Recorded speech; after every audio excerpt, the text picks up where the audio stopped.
ಜವಾಬ್ದಾರಿನೂ ನಮ್ದೇ ಅಲ್ವಾ? ನಿಮ್ಗೆ ಏನ್ ಬೇಕು ನನ್ನಿಂದ?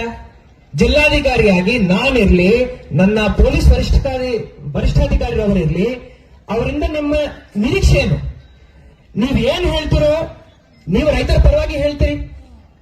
ಆ ರೈತರ ಪರವಾಗಿ ಹೇಳ್ತಾ ಇರುವಂತ ಆ ಮಾತೇನಿದೆ, ಅದಕ್ಕೆ ನಾವು ನಂಬಬೇಕು, ಬೆಂಬಲ ಕೊಡಬೇಕಲ್ವಾ? ನಾನು ಬೆಂಬಲ ಕೊಡ್ತೀನಿ.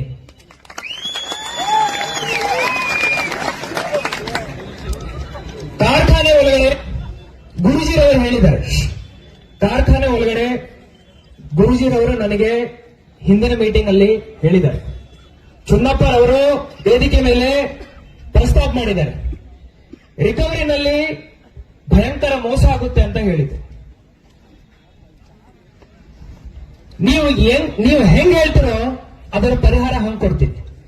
ನೀವು ನಮ್ಮ ಅಧಿಕಾರಿ ಅವರು ಪ್ರತಿ ಟ್ರಕ್ ರಿಕವರಿ ಮಾಡೋ ಟೈಮಲ್ಲಿ ನನ್ನ ಅಧಿಕಾರಿ ಅಲ್ಲಿ ಇರಬೇಕಾ, ಸಿಸಿಟಿವಿ ಹಾಕಬೇಕಾ, ಆ ಮಾಹಿತಿ ನಿಮ್ಗೆ ಕೊಡಬೇಕಾ?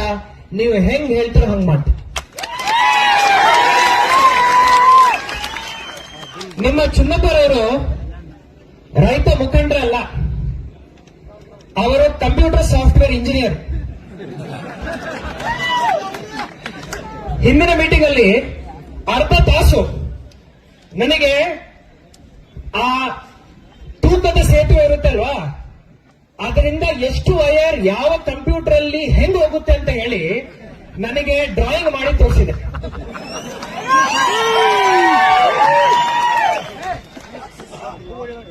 ರೈತರ ಪರವಾಗಿ ಅಷ್ಟು ಕಾಳಜಿ ಇಟ್ಕೊಂಡು ಇನ್ನೂ ಕಂಪ್ಯೂಟರ್ ಬಗ್ಗೆ ಓದ್ತಾ ಇದ್ದಾರಲ್ವಾ, ಅವರಿಗೆ ಶ್ಲಾಘನೆ ಹೇಳಬೇಕು. ಅವರು ಹೇಳ್ತಾ ಇರೋ ಪಾಯಿಂಟ್ ಅನ್ನು ಟೆಕ್ನಿಕಲಿ ನಾವು ಖಂಡಿತ ನೋಡ್ತೀವಿ. 2 ವೈರ್ ಏನು ನೀವು ಹೇಳಿದಿರಲ್ವಾ, ಕಂಪ್ಯೂಟರ್ಗೆ ಹೋಗದೆ ಡೈರೆಕ್ಟ್ ಪ್ರಿಂಟರ್ ಹಾಗೂ ಡಿಸ್ಪ್ಲೇಗೆ ಹೋಗೋ ತರ ನಾನು ಮಾಡ್ತೀನಿ ಚುನ್ನಪ್ಪ.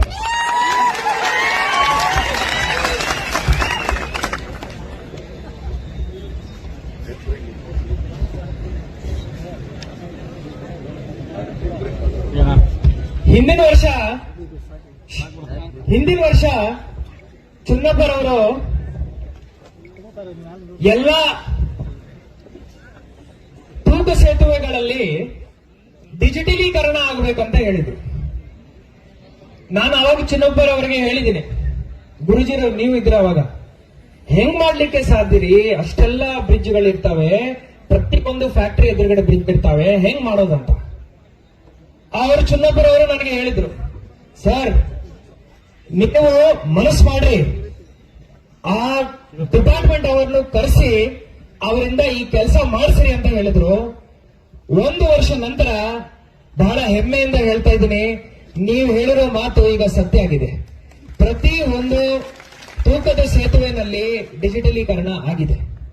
ಈಗ ಚುನ್ನಪ್ಪರವರು ಮತ್ತೆ ಕಂಪ್ಯೂಟರ್ ಇಂಜಿನಿಯರ್ ಅಲ್ವಾ, ಅವರೇನು ಹೇಳ್ತಾ ಇದ್ದಾರೆ ಅಂದ್ರೆ, ಈ ಡಿಜಿಟಲೀಕರಣ ಮಾಡ್ತಾರಲ್ವಾ, ಇದರಲ್ಲಿ ಟ್ಯಾಂಪರ್ ಮಾಡ್ತಾರೆ.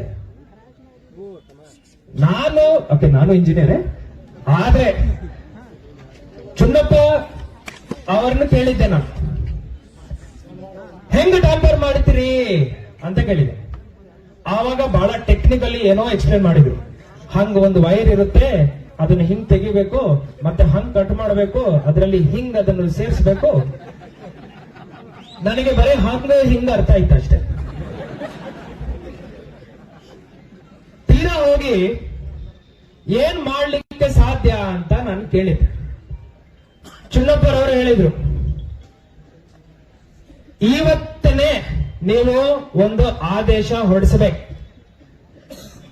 ಪ್ರತಿ ತೂಕದ ಸೇತುವೆ ಕಡೆ ಇರೋ ಆ ಡಿಜಿಟಲ್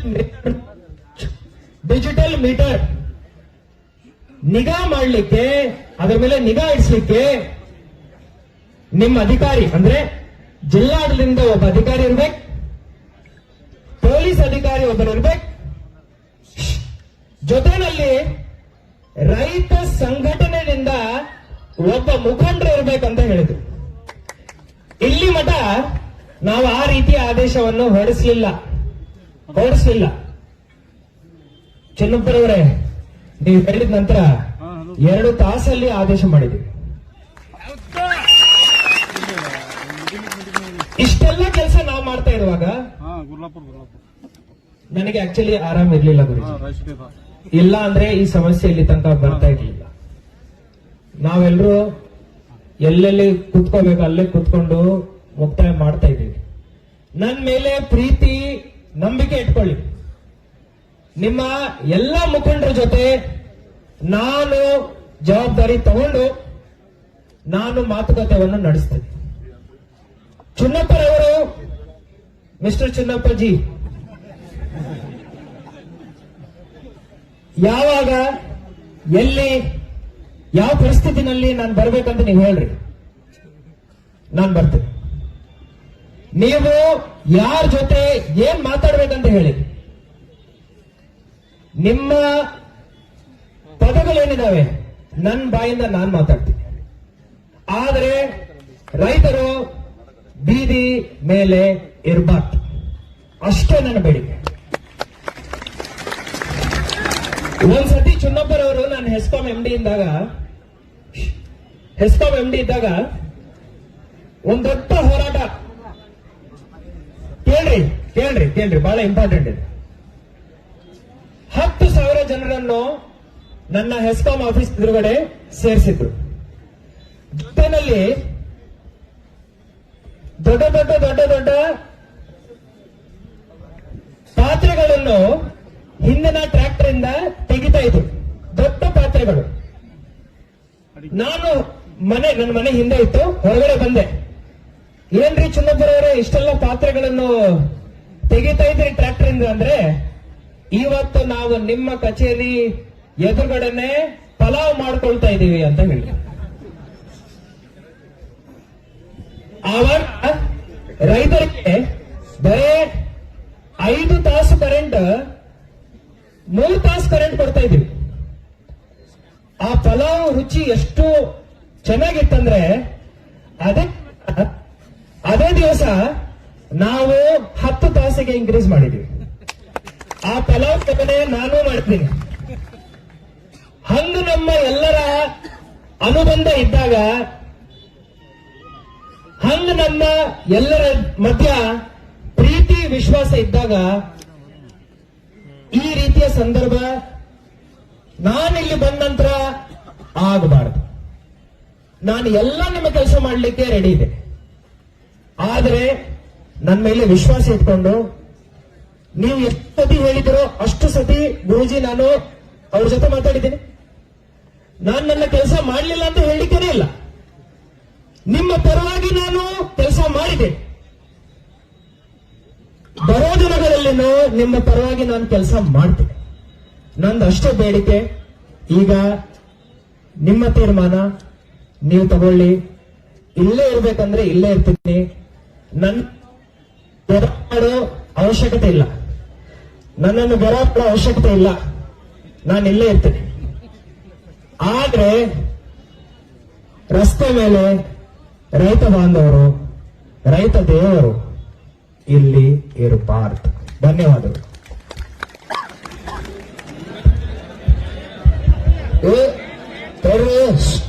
ಕಬ್ಬು ಬೆಳೆಗಾರರ ಹೋರಾಟಕ್ಕೆ ಈಗ ಜಿಲ್ಲಾಧಿಕಾರಿ ಅವರು ಏನ್ ಹೇಳ್ತಾರಪ್ಪ ಅಂತಂದ್ರೆ ನಾವೆಲ್ಲ ಕೇಳಿಲ್ಲ. ಈಗ ಅವ್ರೇನ್ ಹೇಳ್ತಾರೋ, ಈಗ ನಮಗೆ 3,500 ರೂಪಾಯಿ ಬೇಡಿಕೆ ಐತಿ, ಆಯ್ತಿಲ್ಲ? ಒತ್ತಾಯ ಇಟ್ಟಿದವರಿಗೆ 3,500 ರೂಪಾಯಿ ನೀವು ಕೊಡ್ಲೇಬೇಕು. ಈಗಾಗಲೇ ಮಹಾರಾಷ್ಟ್ರದವ್ರು ನಮಗೆ ಇಲ್ಲೇ ಬಂದು 3,400 ಕಬ್ಬು ಹೇಳ್ತಾರೋ 500 ಕಬ್ಬು ಹೇಳ್ತಾರೋ ಅನ್ನೋದು ಕೂಡ ಅವ್ರಿಗೆ ಮನವರಿಕೆ ಕೂಡ ಅದನ್ನ ಅವ್ರಿಗೂ ಹೇಳಿದೀವಿ. ರಾಜ್ಯದ ಮುಖ್ಯಮಂತ್ರಿ ಕೂಡ ಕಿವ್ಯಾಗ 10 ಸಲ ಹೇಳಿದೀನಿ, ಅದನ್ನ ಅಲ್ಲಿ ಹೇಳ್ತೀವಿ. ಅವ್ರೇನ್ ಹೇಳ್ತಾರೋ, ನೀವೇನು ಹೋರಾಟ ಮಾಡಿರಿ ಗುರ್ಲಾಪುರ ಮತ್ತು ಎಲ್ಲಾ ಕೂಡ ಸೈದಾಪುರ ಇನ್ನಿಂದ ತಿಂಗಳಾನಲ್ಲಿ ಹೋರಾಟ ಮಾಡಿದ್ರಿ.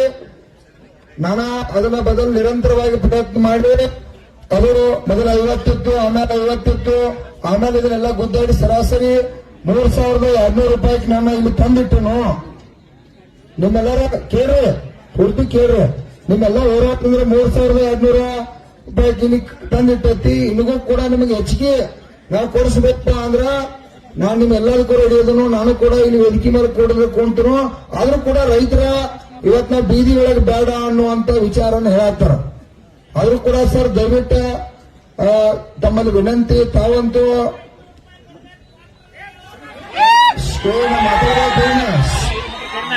ಮಾತಾಡಬೇಡ, ನನಗೆ ಗೊತ್ತಿರ್ತದ. ಒಂದ್ ನಿಮಿಷ ತಡ್ರಿ, ಅವ್ರು ಹೇಳಕ್ ನೋಡ್ರಿ ಕೇಳಲಿ. 7-8 ವರ್ಷದಿಂದ ನಾವ ಏನು ಕೂಡ ಇಂಪ್ರೂವ್ಮೆಂಟ್ ಇನ್ನೂ ನಾ ಮುಗಿಸಿದನ ಮುಗಿದೈತಿ.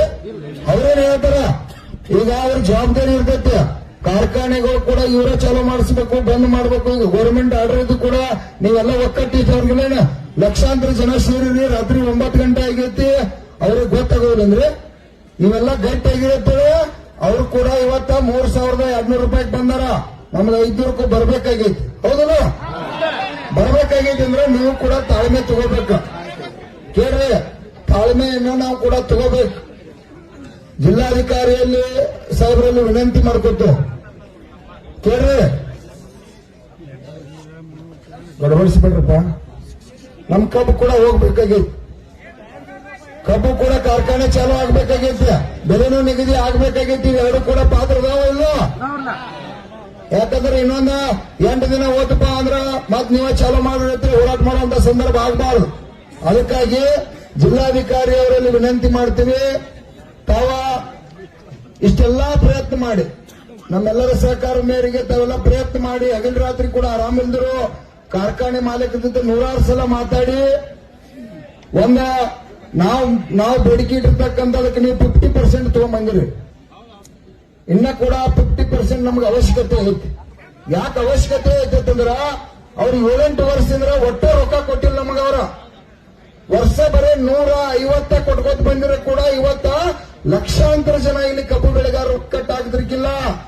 ಇವತ್ತ ಲಕ್ಷಾಂತರ ಜನ ಕಬ್ಬು ಬೆಳೆಗಾರರು ಕಬ್ಬು ಯಾರು ಬೆಳೆಯಾರ್ದಾರ ಇಡೀ ಜಿಲ್ಲಾದಾಗ್ರಿ ಎಲ್ಲರೂ ಕೂಡ ಒಬ್ಬರು ಬಿಡದೆ ಇಲ್ಲಿ ತೀರ್ಮಾನ. ಇಡೀ ನಮ್ಮ 14 ಜಿಲ್ಲೆ ಬಾಗಲಕೋಟೆ ಎಲ್ಲಾ ಲೀಡರ್ ಕೂಡ ಇವತ್ತಿಲ್ಲಿ ಏನ್ ಆಗ್ತೈತಿ ಅನ್ನೋದು ಇಡೀ ಕರ್ನಾಟಕದ ಜನ ಕಬ್ಬು ಬೆಳೆಗಾರ ನೋಡಂತಾರೆ. ಯಾಕಂದ್ರೆ ನಾವು ಹಾನಿಯಾಗಿದ್ವಿ ಸರ್. ಕಬ್ಬು ಏನಾಗೈತಿ, ಕಬ್ಬು ಬಿಟ್ರೆ ಬೇರೆ ಬೆಳೆದೇ ಇಲ್ಲ 90%, ಹೌದಲ್ರಿ? ಬೇರೆ ಬೆಳೆದಿಲ್ಲ ನಂತರ ಇವತ್ತೆಲ್ಲರೂ ಕೂಡ ಒಕ್ಕಟ್ಟಾಗಿದ್ವಿ. ಎಂದೂ ಕೂಡ ಇತಿಹಾಸದಾಗ ಕಬ್ಬು ಬೆಳೆಗಾರ ಒಕ್ಕಟ್ಟಾಗಿಲ್ರಿ. ಪಕ್ಷಾತೀತವಾಗಿ ಯಾವುದೇ ಪಕ್ಷದಾಗಿದ್ರು ಕಬ್ಬಿನಾಗ ರೊಕ್ಕ ಬಂದ್ರೆ ನಮ್ಮ ಬದುಕೈತಿ, ನಮ್ಮ ಕುಟುಂಬ ನಡೀತಾ ಇರ್ತಿ, ನಾವು ಕೂಡ ಸೇರಿದೀವಿ.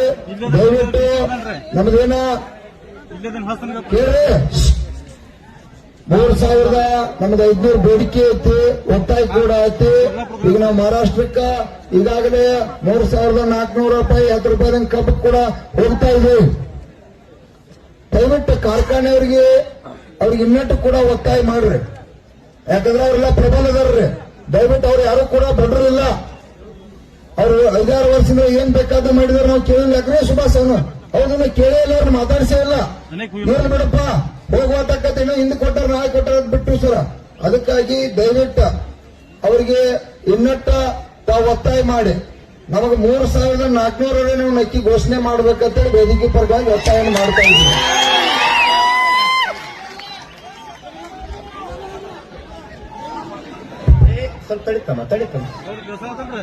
ಈಗ ಒಂದ್ ಸೆಕೆಂಡ್, ಕರ್ನಾಟಕ ರಾಜ್ಯ ರೈತ ಸಂಘಕ್ಕೆ ಒಂದ್ ನಿಮಿಷ ಕೇಳಿ. ಈಗ ನಾವು 8-10 ವರ್ಷಕ್ಕೆ ನಾವು ಹೋರಾಟದ ವೇದಿಕೆಗೆ ಬಂದಾನಿಂದ ಪ್ರತಿಯೊಂದು ಯಾವುದೇ ಹೋರಾಟದಾಗಲಿ ಜಿಲ್ಲಾಧಿಕಾರಿಗಳು ಎಸ್ಪಿ ಅವರು ಬಹಳ ಸಹಕಾರ ಕೊಟ್ಟಾರ. ನಾನು ಜಿಲ್ಲಾಧಿಕಾರಿಗಳು ವಿನಂತಿ ಮಾಡಿಕೊಳ್ತೀನಿ, ಕೇಳ್ರಿ. ನಾವು 3,500 ಕೇಳಿವಿ. ಜಿಲ್ಲಾಧಿಕಾರಿಗಳು ನಮ್ಮ ಕರೆಗೆ ಸ್ಪಂದನೆ ಕೊಟ್ಟು ಬಂದ 3,200 ಅಂತ ಅವ್ರು ಹೇಳಿ ಕತ್ತಾರೀಗ ಇನ್ನೂ ಪ್ರಯತ್ನ ಮಾಡ್ತೀನಿ ಅಂತ ಹೇಳಕತ್ತಾರ. ನಾವೇನಂತೀವಿ, ಈ ಹೋರಾಟ ಸರ್ ದಯವಿಟ್ಟು ತಪ್ಪು ತಿಳ್ಕೊಬೇಡ್ರಿ, ಹೋರಾಟ ಕಂಟಿನ್ಯೂ ಇರ್ತದ. ನಿಮ್ಮ ಜೊತೆ ನಾವು ಸ್ಪಂದನೆ ಮಾಡ್ತೀವಿ. ನಾವು ನಾಳೆ ಒಂದಿನ ಸಾಯಂಕಾಲ ಮಟ್ಟ ಇಲ್ಲೇ ಇರ್ತೀವಿ. ನೀವು ಏನು ಪ್ರಯತ್ನ ಮಾಡ್ತೀರಿ ಮಾಡ್ರಿ. ನಾವು 500 ಕೇಳಿವಲ್ಲ, ಇದೇ ಸಾರ್ವಜನಿಕ ಸಭೆ ನಾವು ಒಂದ್ ಸ್ವಲ್ಪ ಕೆಳಗಿರ್ತೀವಿ. ಅವ್ರು ಇನ್ನೂ ಸ್ವಲ್ಪ ಮ್ಯಾಗ ತಗೊಂಬರಿ, ನೋಡಿ ಹೊಂದಾಣಿಕೆ ಮಾಡಿ ಇಲ್ಲೇ ಸಭಾದಾಗ ಮುಗಿಸ್ಬಿಡೋಣ. ಸಾರ್ವಜನಿಕ ನೀವು ಜಿಲ್ಲಾಧಿಕಾರಿಗಳ ಗಟ್ಟಿ ಅದಾರು, ಅವ್ರ ಪ್ರಯತ್ನ ಮಾಡಿದ್ರೆ 100 ಮುಗಿತದ. ನಾನು ಅಲ್ಲಿ ಕೂಡ ಕಮಿಷನರ್ ಆಫೀಸ್ ಒಳಗೆ ಮಾತಾಡಿವಿ. ನಾವು ಹೋರಾಟ ನಿರಂತರ ಮಾಡ್ತೀವಿ ಸರ್. ಯಾಕಂದ್ರೆ ಬಹಳ ವರ್ಷ ನಂತರ ಒಂದು ಶಕ್ತಿ ತಯಾರಾಗ್ಯದ. ಇದಕ್ಕೊಂದು ಗಟ್ಟಿ ಬೆಲೆ ತಗೋಬೇಕಂತ ನಮ್ಮ ನ್ಯಾಯಯುತವಾದಂತ ಬೇಡಿಕೆ ಐತಿ. ನೀವು ನಾಳೆ ಒಂದಿನ ಸಮಯ ತಗೋರಿ, ನಾವು ನಿರಂತರ ಹೋರಾಟದ. ನಾಳೆ ಸಾಯಂಕಾಲ ಮಟ್ಟ ಏನು ಪ್ರಯತ್ನ ಮಾಡ್ತೀರಿ ಮಾಡ್ರಿ. ನಾವು ಸ್ವಲ್ಪ ಕೆಳಗೆ ಬರ್ತೇವೆ, ಸ್ವಲ್ಪ ಮ್ಯಾಗ ಬರ್ಲಿ. ನೋಡಿ ಇಲ್ಲೇ ಗುರ್ಲಾಪುರ ಕ್ರಾಸ್ ಒಳಗ ಮುಗಿಸೋಣ ಎಲ್ಲಾರು ಕೂಡ.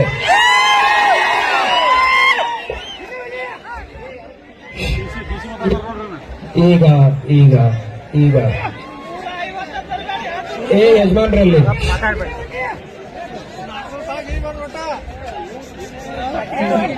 ಶಶಿಕಾಂತ್ ಗುರುಜಿರವ್ರ ಮೇಲೆ ನನಗೆ ವಿಪರೀತ ಪ್ರೀತಿ ಇದೆ. ಏನಿದೆ? ವಿಪರೀತ ಪ್ರೀತಿ ಇದೆ. ಆದರೆ ಇವತ್ತು ರೈತರು ಬೀದಿ ಮೇಲೆ ಇರಬಾರ್ದಂತ ನಿಮಗೆ ಮನವಿ. ಯಾಕೆಂದ್ರೆ ನಾನು ಇಲ್ಲಿ ಮಠ ಕೇಳ್ರಿ ಪ್ಲೀಸ್, ದಯವಿಟ್ಟು ಕೇಳ್ಕೊಂಡು, ದಯವಿಟ್ಟು ಸ್ವಲ್ಪ ತಾಳ್ಮೆ ಇರಲಿ, ಸ್ವಲ್ಪ ತಾಳ್ಮೆ ಇರಲಿ. ಇಲ್ಲಿ ಮಠ ನಾನು ನಿಮ್ಮ ಪರವಾಗಿ ಕೆಲಸ ಮಾಡಲಿಲ್ಲ ಅಂತ ನೀವು ಹೇಳ್ಬೋದು. ಆವಾಗ ನೀವು ಹೇಳಿದ್ರಂದ್ರೆ ಈ ಮಾತಿಗೆ ಅರ್ಥ ಬರುತ್ತೆ. ಇಲ್ಲಿ ಮಠ ಬರೇ ಹಿಂದಿನ 5 ದಿನದಿಂದ ಅಲ್ಲ, 5 ವರ್ಷಗಳಿಂದ ನಿಮ್ಮ ಕೆಲಸ ಮಾಡ್ಕೊಂಡು ಬಂದಿದೆ. ನಿಮ್ಮ ವಾಟ್ಸ್ಆಪ್ ಅಲ್ಲಿ ನನ್ನ ಫೋಟೋ ಬಿಡ್ತೀರಲ್ವಾ, ನಮ್ಮ ಜಿಲ್ಲಾಧಿಕಾರಿ ಅಂತ, ಅದು ಯಾಕೆ ಬಿಡ್ತೀರಾ? ನಿಮಗೋಸ್ಕರ ನಾವು ಕೆಲಸ ಮಾಡಿದ್ದೀವಿ ಅಂತಾನೆ ಬಿಡ್ತೀರಲ್ವಾ? ಆ ಒಂದು ಪ್ರೀತಿ ವಿಶ್ವಾಸ ನನ್ನ ಮೇಲೆ ಇದ್ದಾಗ ಈ ಏನು ಸ್ವಲ್ಪ ಹೆಚ್ಚು ಕಡಿಮೆ ಇದೆ, ಗುರೂಜಿ ನೀವು ಒಂದು ಪಾಯಿಂಟ್ ಎಷ್ಟು ಅಂತ ಹೇಳಿ ಅಷ್ಟು ಮಾಡಿಸ್ಕೊಡ್ತೀನಿ. ಆದ್ರೆ ಇವತ್ತು ಅವ್ರು ಬೇಡ.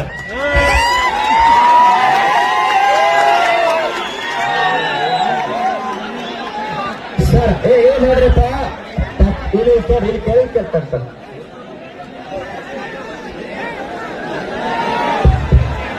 ಕರ್ನಾಟಕ ರಾಜ್ಯ ರೈತ ಸಂಘಕ್ಕೆ ಗುರ್ಲಾಪುರ ಕ್ರಾಸದ ಗೆಲುವಾಗಿದೆ. ಶಾಂತ ಇದ್ದಾರೆ, ಶಾಂತ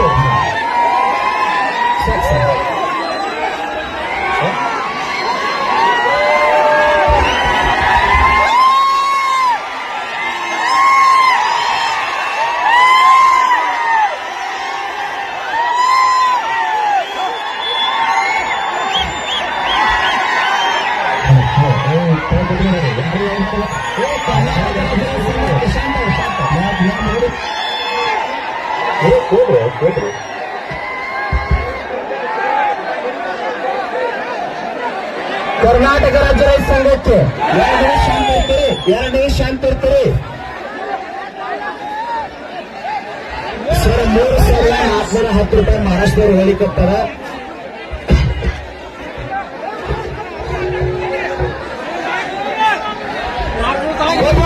ಹೋರಾಟಕ್ಕೆ ಚಳವಳಿ ಮುಂದುವರೆದೈತಿ, ಶಾಂತ ಇರ್ತೀರಿ ಗಂಡು ಮಕ್ಕಳು ಸೇರಿ ಕೇಳಿ.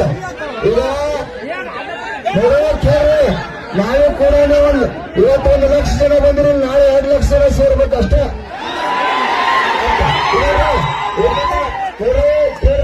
ಜಿಲ್ಲಾಧಿಕಾರಿ ಅವರು ಕಾರ್ಖಾನೆ ಮಾಲೀಕರಿಗೆ ನಾವು ಓಟ್ ಹಾಕಿ ಚುನಾವಣೆ ಒಳಗೆ ಎಲ್ಲ ಕೂಡ ಅಧಿಕಾರನ ಕೊಟ್ಟರು, ಒಬ್ಬರು ಬಂದಿಲ್ಲ. ಆದ್ರೂ ಕೂಡ ಜಿಲ್ಲಾಧಿಕಾರಿ ಅವರ ವೈಯಕ್ತಿಕವಾಗಿ ಪರ್ಸನಲ್ ಕಾಳಜಿ ತಗೊಂಡು ಈ ರೈತ ಕುಟುಂಬಕ್ಕೆ ಒಳ್ಳೇದಾಗಲಿ ಅಂತ ಹೇಳ್ತಾರೆ.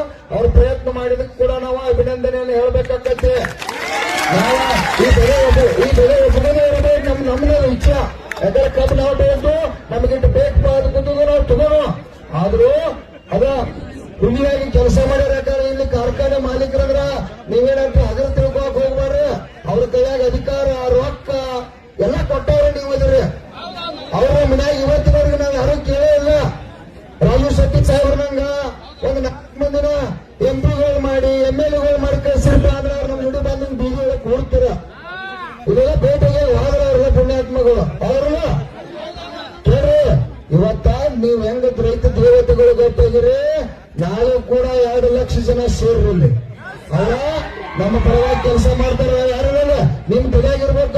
ಇವೇನ್ ಚಳವಳಿ ಗಿಳವಳಿ ನೋಡು. ನೀವು ನಮ್ ದೇವ್ರುಗಳು ನೀವು ಮನಸ್ಸು ಮಾಡಿದ್ರೆ ನಾ ಏನ್ ಮಾಡ್ಲಿ?